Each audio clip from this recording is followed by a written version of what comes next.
LPG के prices बढ़ गए? देखिए, आम जनता त्रस्त हो चुकी है। इस सरकार के उल्टे सीधे फैसले, कमर तोड़ महंगाई, 2, 5, 10 तक तो बात समझ में आती है, लेकिन 60 रुपया एक बार उस सिलेंडर की कीमत बढ़ाई गई।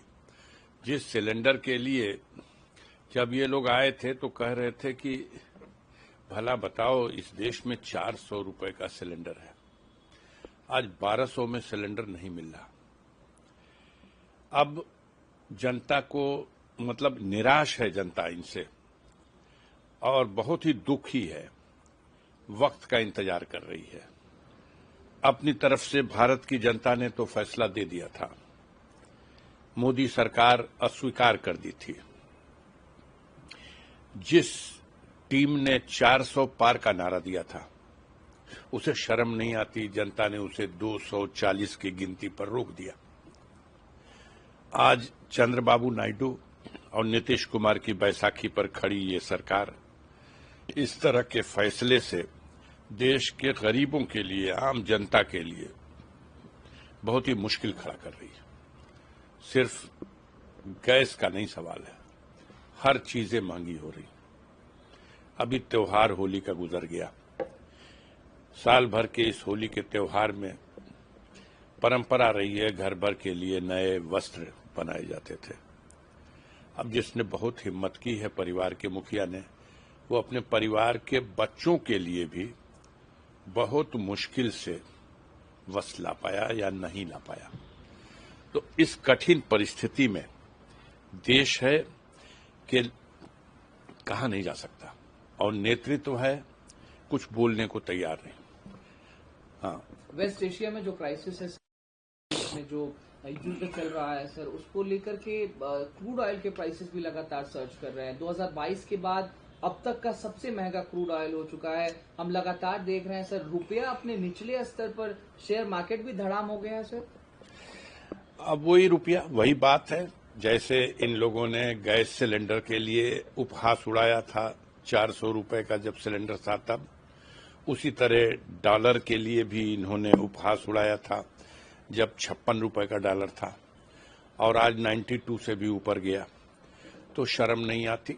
हम अपने आप को विश्वगुरु तो कहते हैं, लेकिन आप देखिए सारी दुनिया में चर्चा का केंद्र बना हुआ है जो इजराइल और अमेरिका ने दादागिरी करके ईरान के ऊपर आक्रमण किया।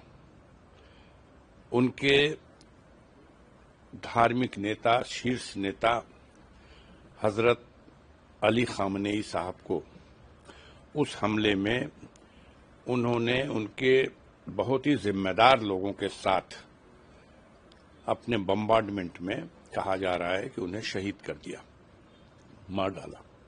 उनके लफ्जों में मार डाला, और दुनिया के हर इंसाफ पसंद लोगों की निगाह में वो शहीद हो गए।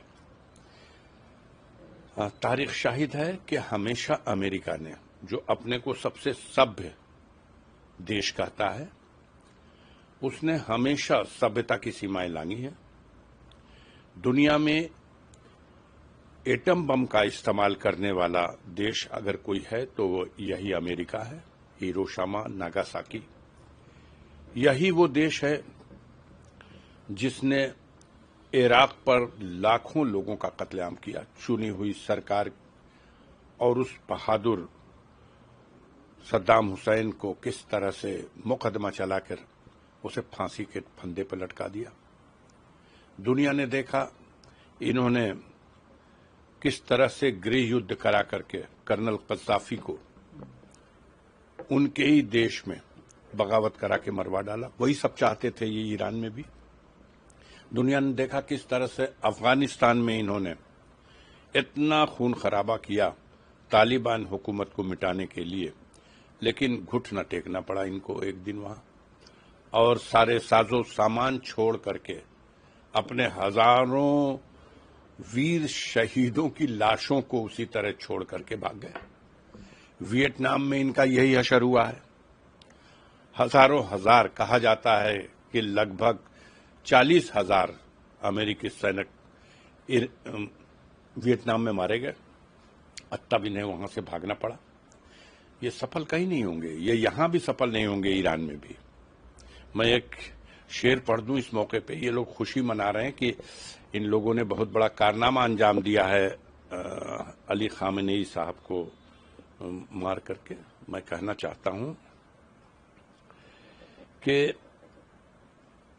तारीख ने देखी हैं ऐसी भी कई घड़ियां, लम्हों ने खता की थी और सदियों ने सजा पाई। जो ये हरकत हुई है, आज पूरा मिडिल ईस्ट। हमसे जुड़े रहने के लिए हमारे YouTube चैनल को सब्सक्राइब करें और नई वीडियो की नोटिफिकेशन के लिए बेल आइकॉन को दबाएं। अगर आप ये वीडियो Facebook पर देख रहे हैं तो लाइक जरूर करें और ज्यादा से ज्यादा शेयर करें। धन्यवाद।